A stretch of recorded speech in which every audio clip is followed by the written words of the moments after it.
It's never a straight line with you Jedi, is it? Hey, welcome back to ScreenCrush. I'm Ryan Arey, and let's talk about the first 2 episodes of AHSOKA. I have some pretty strong thoughts on this show. Mostly, I think it's pretty good, but I do have some problems. And a little later, I'm going to be joined by 2 fellow Star Wars nerds, Heather Antos and Megan O'Keefe. But first, here is my take. Well, you gotta have an opinion. Now, my issues with this show stem mostly from the problems I have with Star Wars Rebels, and also some really bad things that I see happening in other Star Wars shows. But first, I want to celebrate the many, many good things about this show. This show really does feel like a continuation of the Clone Wars and Star Wars Rebels. In one scene, it is literally animation brought back to life.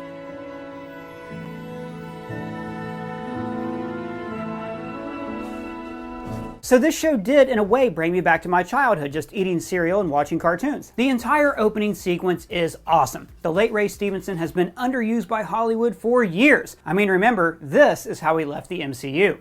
Who are you? What have you done with swords? And in this opening, he gives the perfect blend of ferocity. We are no Jedi. But also tenderness. Feel her. Don't be ashamed. There are so few Jedi left. I love the mysteries built into this show, like who are these 2? Where is Thrawn? Why did Ahsoka walk away from Sabine? We also don't know who is even in this other galaxy. And it is very rare for me to not have any idea what's going to happen in Star Wars. I'm a prophet! What? Prophet! Prophet! I prophesy! I have sight! I see! And I have no idea where this show is going. That is very exciting. I thought they were going to be exploring the unknown regions of the galaxy, tying into the Sith cult from Rise of Skywalker, the Chiss, and all the stuff that's touched on in the Thrawn books. But now we are going to a whole new galaxy where there are no Jedi, no Sith, and this opens up so many stories for other creators to tell. And we don't know how the new galaxy connects to the Night Sisters, to Thrawn, the Purgil. I mean, as somebody who devours the canon, this is like endless desserts to me. I have no idea what any of those words you just said mean. Yeah, Doug, you're right. The composer of this series, Kevin Kiner, has been putting together an amazing body of work for years, scoring shows like Clone Wars, Bad Batch, Rebels, and several other live-action series. But this is the first time he's getting to score a live-action Star Wars. I love how he weaves in the old themes of Rebels and the Clone Wars throughout this show. And apart from Ray Stevenson, the rest of the cast is great, especially Natasha Liu Bordizzo as Sabine. Sabine has always been my favorite character from Rebels. In fact, I always kind of wish she was the protagonist of that show. And now we get to see the spotlight on her, dealing with grief, facing her fear of failure, and finally resolving that cliffhanger from Rebels. Also, you guys, we are getting to see the post-Return of the Jedi era. The Mandalorian played around the edges of the galaxy, but now we are at the center. Hera is on Home 1, Akbar's ship from Return of the Jedi. The various threads of the Star Wars galaxy from the prequels and the Clone Wars are finally coming together with the original trilogy. And the lightsaber fights in this show are beautifully choreographed. Like, the prequels were very precisely choreographed, and the original trilogy were kind of raw, but the fights in this series kind of land somewhere in between. I'm actually really looking forward to hearing what Heather Antos has to say about that, because she is a huge nerd about fighting styles. Are you sure you should be eating junk food cereal like that? Oh, but this isn't junk food, it's Magic Spoon, the same cereal that Star-Lord was eating in Guardians 3's post-credit scene. Magic Spoon tastes like all the cereals from my childhood, but it has no gluten, no soy, and there are 0 grams of sugar. But most importantly, they taste so good. You can build your very own variety box from cocoa, fruit, frosted, peanut butter, cookies and cream, and maple waffle flavors. Plus, there are other awesome flavors, including honey nut, blueberry muffin, cinnamon roll, and birthday cake. Now, I am not kidding when I say how high quality this cereal is. I mean, listen to this. We have 0 grams of sugar, 14 grams of protein, only 4 net grams of carbs in each serving, plus only 140 calories, plus it's very high in protein. But most importantly, guys, it's just fun. Like, we may be grown-ups, but live the grown-up life that you always wanted to. Eat fun cereals and watch cartoons. I am not going back to regular cereal, and Magic Spoon is so confident in their product, it is backed with a 100% happiness guarantee. So, if it's not for you, they will refund your money and you can part ways as friends. So, thanks again to Magic Spoon for sponsoring this video. Click the link below or scan the QR code on the screen and use the code ScreenCrush for $5 off your variety pack, or go to magicspoon.com/ScreenCrush today. Now, back to AHSOKA. I want to talk about some of my reservations with this series. For one, that Sabine is now suddenly a Jedi Padawan. Like, the show Rebels never gave us any inkling that she is even remotely Force sensitive. In fact, her lack of Force sensitivity is what made it so hard for Kanan to train her to use the Darksaber. Your thoughts, your actions, they become energy. They flow through the crystal as well and become a part of the blade.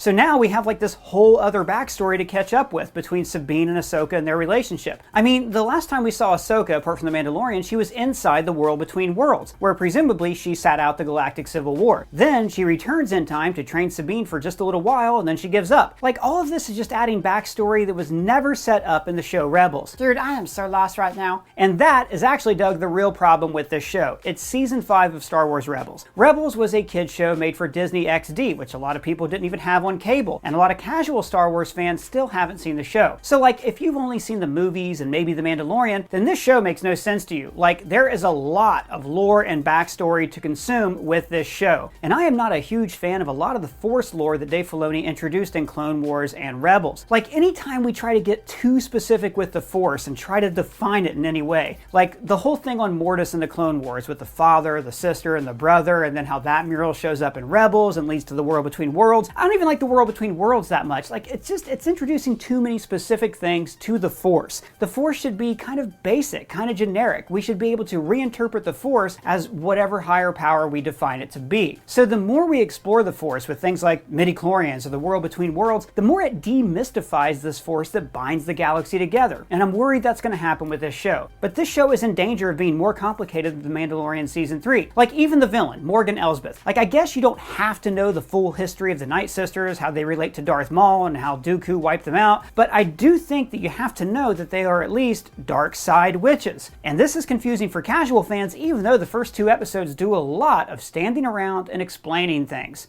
An ancient temple built by my aunt. You never made things easy for me. Anakin never got to finish my... Pathway to Peridia. The children of the Jedi Temple call it that. It comes from old stories. Like, all of this when a simple live-action flashback of Ezra, Thrawn, and the Purrgil would have gone a long way. So the result of all this is a show that at times feels very lethargic and stilted. Like the scene where Sabine is reading data from the droid's head. It should be exciting. There's a ticking clock. I'm pulling the plug. Oh, wait!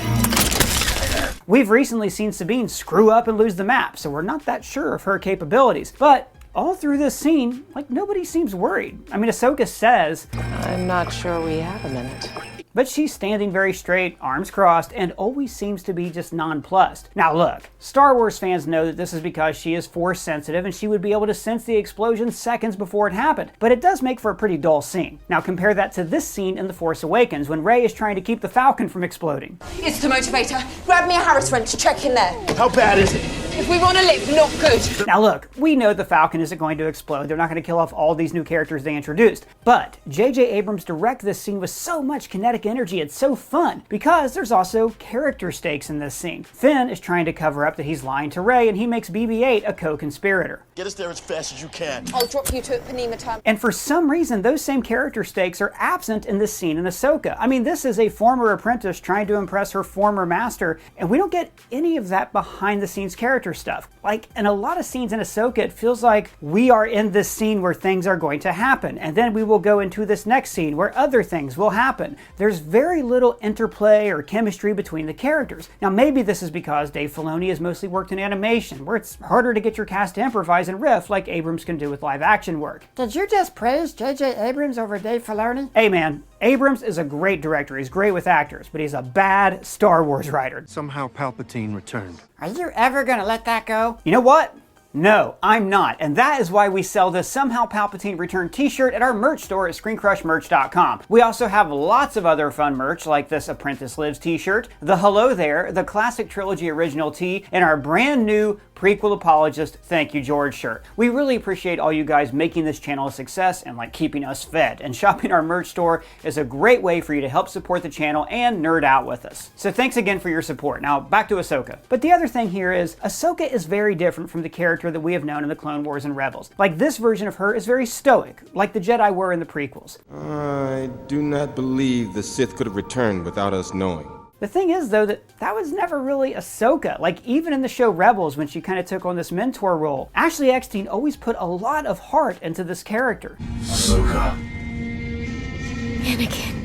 And maybe it's because Rosario Dawson is playing an older version of the character who's been through this transformation in the World Between Worlds, but for my money, she's just a little bit too stoic. And I think it would have been lovely if Ashley Eckstein could have played Ahsoka in live action, like how Clancy Brown got to play Ryder Azadi. And like, I love Rosario Dawson, but her version of Ahsoka just feels kind of flat to me. The Hollywood Reporter's Daniel Feinberg had a great review of the show where he said, "It's frustrating how much Filoni and company have focused across 3 shows now on how perfectly Dawson embodies the look of Ahsoka without giving her anything to do." But look, we are 2 episodes in. We have no idea where Rosario Dawson's going to take this character from here. I'm just giving you my opinion after 2 episodes. And again, I'm really just speaking for the people who do not follow the full Star Wars canon. There are Star Wars books and shows that are easy to step into, like Obi-Wan or Andor. And there are other shows that are for hardcore fans who have been wanting to see what happened to Ezra and Thrawn for years. I am very excited for where this show is going. As a Star Wars fan, I am having fun, but I thought the premiere was a bit of a slog at points. But that's just my take. Now, I am thrilled to be joined here by 2 of the smartest and most knowledgeable Star Wars fans that I know. We have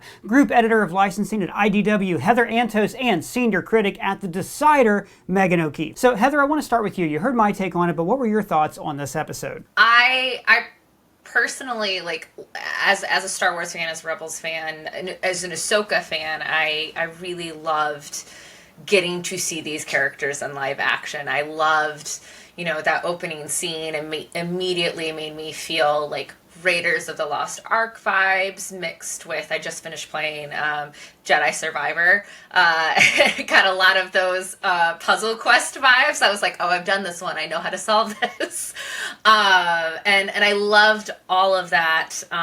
You know, Sabine, I thought they nailed her perfectly. Getting to see Mary Elizabeth Winstead as Hera, like all of that is just, it's so cool to see these characters we've grown to love be realized in live action. Having that been said, I'm very concerned for how people who are only watching the show because they watched Mando or because they watched Boba Fett and didn't, you know, haven't been spent the last decade plus watching Clone Wars and Rebels, how they're going to understand it. I said it to a friend, it's a show with a lot of required reading and a giant missing chapter from the syllabus. Now, the missing chapter you're talking about is the relationship between Sabine and Ahsoka, which, yeah, it was weird, like I said earlier, but if it improves their character with this like master and apprentice dynamic, then I'm all for it. Megan, how about you? What were your thoughts on the episode?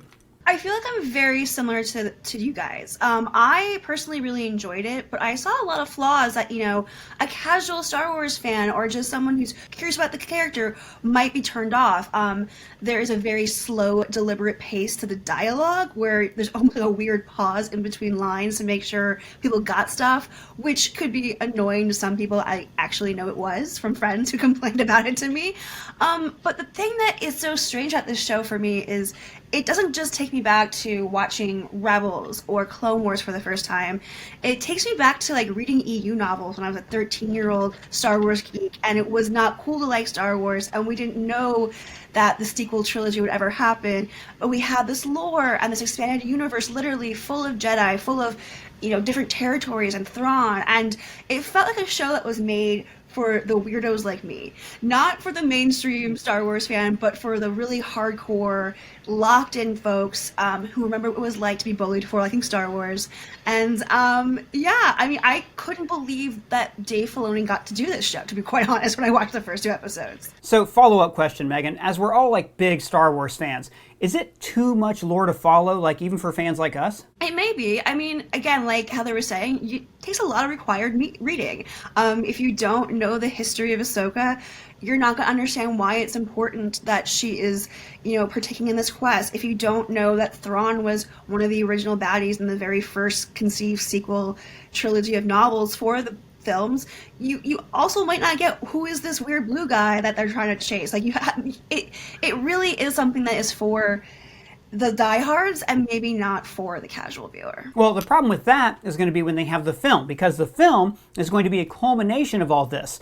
Like, if I go into this movie and I have to understand Mandalorian politics and why Boba Fett does crime and Ahsoka and the world between worlds and all this other stuff, and this is one thing where, like, okay, our friend Adam Lance Garcia likes to say that Star Wars is a restaurant. You can order whatever you want off the menu. So, like, Andor is one thing that you order off the menu, and Clone Wars and Rebels are something else, and that's fine. That's great. Personally, with my Star Wars, I think the more specific we get, the less interesting it is. Like, for instance, the Force, right? Beautiful, elegant thing. midichlorians, a little too specific for people. So when we get into this Filoni stuff, and if you've been watching the video this long, I'm going to assume you know about like Rebels and the World Between Worlds. When we get into all this Filoni stuff, with the brother and the sister and the father and the balance and Ahsoka's got the out, is it getting too damn specific, Heather, for even Star Wars fans? Is it robbing us of the magic, or is it expanding the lore for you? A bit of both, I think. A bit of both. I think, you know, we've talked about this, I think, every Star Wars conversation you and I have, and I have no problem with how specific the lore is. I have no problem with introducing these new concepts. I have no issue with any of that. My issue lies in if I do not have the information or the context given to me within this show, within this framework, and you're not telling me where I need to go in order to get that framework, you know, it's assuming you know that Ahsoka was in Rebels. It's assuming you know that all of this started in Clone Wars. It's assuming you've watched Mando, and we don't need to tell you that. And honestly, if an opening crawl was, you know, previously on and tied together 3 different animated series, that would be a lot. But you know, that's my fear with the upcoming movie is, you know, anything that's a movie that's a theatrical release, realistically, I should have all the context I need within that movie. I shouldn't have to watch 27 television shows to understand that film. And yeah, it's the same problem the MCU is running into now. That's feeling like homework. Yeah, exactly it. When they announced this movie that's going to wrap up all of these shows, is exactly how I felt. It's going to be, you know, Multiverse of Madness, where if you didn't watch X, Y, and Z television show or this other movie or whatever, you're going to be missing out on some key plot points. Now, that's not to say they can't do that successfully. They absolutely can. I think Ahsoka, this show in particular, is going to be a giant test of that because it is pulling from novels and 2 other cartoon shows and 2 other live-action shows. You know, if they really land this, it will be a very impressive feat. Yeah, I was thinking a couple things they needed throughout. It could have been refilmed the flashbacks in live action, like of Ezra disappearing with Thrawn.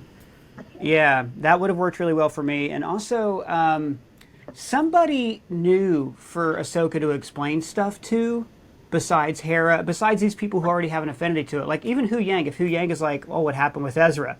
Well, Ezra was this Padawan, you know, and then you cut to some flashbacks and, you know, they're expanding the scope of what Star Wars can be visually. So I think that cutting to some flashbacks while you're talking about it, like Ryan Johnson broke that border. He can do that. Megan, what do you think? Is it too much lore right now? Like, where are you at as a fan sitting with this show? What's interesting is, as a fan, I'm like, give me that lore. I'm going to gobble it up. That's the buffet, Star Wars buffet restaurant I'm for. However, the one thing I do want to say in Ahsoka's defense, maybe people don't know the specifics about Ezra and Hera and Chopper and all those folks, but one thing that I appreciated about the first 2 episodes that I had a problem with, say, Book of Boba Fett, is I understood the emotional, you know, drives of the yes. I did. It is clear that Ahsoka is trying to stop Thrawn. It is clear that Morgan Elsbeth wants to find Thrawn. It is clear that Sabine is there to find Ezra. And it's clear that, you know, although Baylan, Skoll, and Shinhati, they want quote-unquote power, it's clear that there's a mystery to what kind of Force users they are that we're going to learn more about. So I wasn't as worried about the direction of the character's goals with this as I was, say, with Book of Boba Fett, where I was like, why does he want to be the, you know, the head of Tatooine? I'm not quite sure about that. We had every week when we get together, we'd be like, so. But why though? Why is he sleeping? What's going on? Well, Megan, yeah, that's the thing. You're not only a Star Wars fan, you're senior critic at The Decider. You judge things for a living, essentially. So, as a TV show, you're saying this show works for you. It definitely works. I don't want to like compare and contrast to other Star Wars shows. I don't think it's like the worst of the bunch. I don't think it's the best of the bunch. I give it like a B so far. Heather, what do you think? Is the show is it really popping for you? I think it's fine. I think it's fine. I mean, me personally, as the world's biggest Thrawn fan, was really bummed out that we're teasing Thrawn and making him a big deal that he's going to be in the show, and like you can't even give me like one shot behind his head, like that one from the trailer, right? You can't even give me that in these first two. So I was really bummed out by that. Like you said, I am bummed out about Ashley Eckstein. Like I really hope we get a flashback of her as young Ahsoka in some capacity. If all she gets, if she gets nothing, first of all, we all riot. But if she gets like an extra, or just like, here's Ashley, and as a different character, like she is why we love Ahsoka. And she is Ahsoka. I mean, she is who made that character. And I still look at Rosario Dawson, who I love, by the way. I love Rosario Dawson. I think she's great in everything. And her version of this character is a lot more stoic. And like I talked about earlier, she went into the world between worlds with her Force Owl. We don't know, like, what the hell, like, why she came out. But I do want to see those flashes of the Ahsoka from Rebels and Clone Wars. Yeah. Who, I don't know. I don't know if that is a choice that Rosario is making, or if it's direction. Megan, what about you? Do you think as a lead, is she the same Ahsoka that you've fallen in love with all these years? I mean, I agree with you guys. That was my one, cast member critique in my review, was like, she seemed a little too stoic, a little too stilted. And she was definitely, I think, shown up by Natasha Liu Bordizzo, who really showed us Sabine for me. And, I feel like I have a piece that went up about like how Sabine is ironically kind of like the hero of the series. She's on the hero's journey, the Joseph Campbell hero's journey, where she refuses the call and then is pulled in. Mm-hmm. And it's Dawson playing her mentor, her Obi-Wan, actually. So I'm curious as why they, made that choice with... Oh, you disagree? I don't know. Oh, no, not that. I was just like, I wasn't even thinking, like, she is on the hero's journey, but then I immediately went like, oh God, does Ahsoka die then? Because that's, Yeah, maybe Ahsoka is going to sacrifice herself for this newer generation of, Look, okay. If there's anything Dave Filoni has proven, it's that Ahsoka cannot die. Ahsoka is basically a comic book character at this point. Like, if you want to know, like, we've got a video coming out about my problems with Ezra and all that. Like, I never liked there were other Jedi and a Padawan Jedi, basically right up until Luke appears. And the same thing goes with Ahsoka, where it would have just fit in the universe better if the Jedi would have slowly died out, if it would have been. But now we're on technicalities. We're on like, well, Ahsoka was never actually a Jedi, or Balin gave up the Jedi Order. Like, I don't know. For me, every edition cheapens it just a little bit. That is one of my notes, and I said this to my partner while watching the show when they introduced Balin and his apprentice, and and now Sabine is apparently a Padawan, and it makes Vader, it makes Luke, it makes Rey, it makes the Emperor all feel less special. It all makes them feel a little less cool and a little less badass. What made those moments and those characters so cool is they were the only ones, and now it feels like every new show we're introducing, well, here's 5 new Force users that were here's just a bunch of lightsabers. Here's the Inquisitors. Here's these guys. Yeah, it's a lot. It works in animation, but I don't know. We should be in a stripped down period. Yeah, it makes the galaxy feel a whole heck of a lot smaller than I think they really want it to be. Right. We kind of overshadowed Ray Stevenson, who is great in this. And Megan, you were talking earlier about getting into like the mystery of all this. And for me, one of the things I'm really digging about this show is that we don't know. I love any time in Star Wars we don't know. We don't know who these guys are. We don't know why they have orange lightsabers. We don't know what the hell Thrawn. Why is there another galaxy? Are you like pumped for the next 6 episodes to see the story unfold? Is it like living out your EU dreams for you? Yeah, I think 100%. And I think, Ray Stevenson is absolutely fantastic in this role. I think what he does that's very interesting is that he's not just a black and white villain. He's not just cruel. There's that comment that he makes at the end of episode 2 where he's like, well, it would be a shame if Ahsoka died because that's one less Jedi and it's one less interesting Force user out there. And that was fascinating to me as well because So, like, I think the fact that Ray Stevenson's character was sort of like a little soft on the idea, like, hey, Jedi aren't maybe that bad, and I'm not a Jedi, but maybe, like, it makes things less interesting. I'm very curious to learn more, because it's not just, he clearly, to me, is not a full-on Sith, yet. And I want to remind you guys that Thrawn in the novels, not really a villain. He gets portrayed like as a baddie, a big baddie during Rebels, but in the Thrawn novels, he says he regrets the loss of any life because all life is valuable. So everything he does, he always thinks is in the service of a greater good. Heather, what were you going to say? Oh, I was just going to say, and Balin's apprentice, I forget her name escapes me right now. Shinhanti. Shinhanti, like I have a big curiosity about her. Like every moment we see her on screen, and I props to the actress, her just expression with her eyes and her acting with her eyes, I think tell a lot and do a lot for me. But like there's an interesting curiosity of her about Sabine. There's an interesting curiosity of her, about AHSOKA and their battle. Like in that Sabine fight, like Sabine doesn't know what she's doing with the lightsaber. Like she could have taken her down in 2 seconds, and I'm so curious about her and what her arc is going to be in particular in this. I'm very curious. I think she's going to be his daughter. We've got a video coming out in a couple of days where we're going to talk about this, but I think that he survived the purge, fell in love, lost his wife, and now he's training his Force-sensitive daughter. And he's not quite a Sith. Like you said, he regrets he's not looking for, I think, personal power for any reason other than to protect his family. That's my guess. I would like that, but they didn't ask me to write the show, so who knows. Anything else for you guys that's like standing out as like a super positive that you're really excited for?